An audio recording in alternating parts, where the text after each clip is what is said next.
8 नवंबर 2016 रात को 8 बजे साथियों, एक महाप्रभु श्री श्री 1008 श्री नरेंद्र मोदी जी टेलीविज़न चैनल्स के ऊपर अवतरित हुए और पूरे देश को हतप्रभ करने वाली खबर सुनाई कि रात्रि 12 बजे से नोटबंदी कर दी जाएगी, यानी कि 500 और 1000 के नोट पूर्णतया बंद कर दिए जाएंगे। मात्र 2 महीने का समय दिया गया लोगों को अपने पुराने नोट नए नोटों से तब्दील करने में। देश में अफरा तफरी का माहौल छा गया। कई लोगों की मौत हो गई। कतारबद्ध जो लोग थे उनमें से ज़्यादातर लोगों की मौत हो गई। कुछ की हार्ट अटैक से हो गई, कुछ की दूसरे कारणों से। और देश में बारातें लौटने लगी साथियों। पैसों की कमी में, पैसों के अभाव के चलते लोगों का इलाज नहीं हो पाया, लोगों के बेटियों की शादियां नहीं हो पाई और कई रोज़गार छिन गए नोटबंदी के चलते, क्योंकि मालिकों के पास तनख्वाह देने के लिए पैसा ही नहीं था अपने कामगारों को।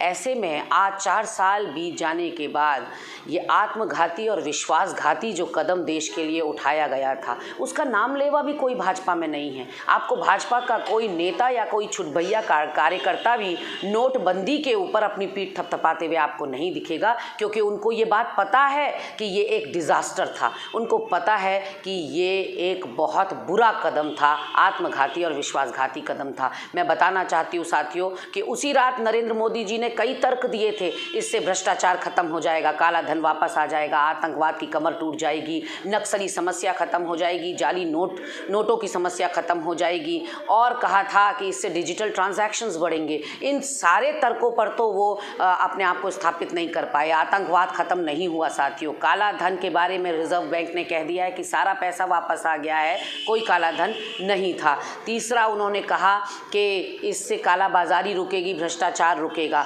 1000 का नोट आप बंद कर रहे हैं भ्रष्टाचार का आरोप लगाकर, और 2000 का नोट लॉन्च कर रहे हैं। ये कहाँ तक तथ्यात्मक था या मुझे लगता है कि तर्कसंगत था। प्रधानमंत्री जी ने कहा 50 दिन का समय दे दीजिए, 30 दिसंबर तक का समय दे दीजिए, नहीं तो मेरे लिए कोई चौराहा ढूंढ लेंगे।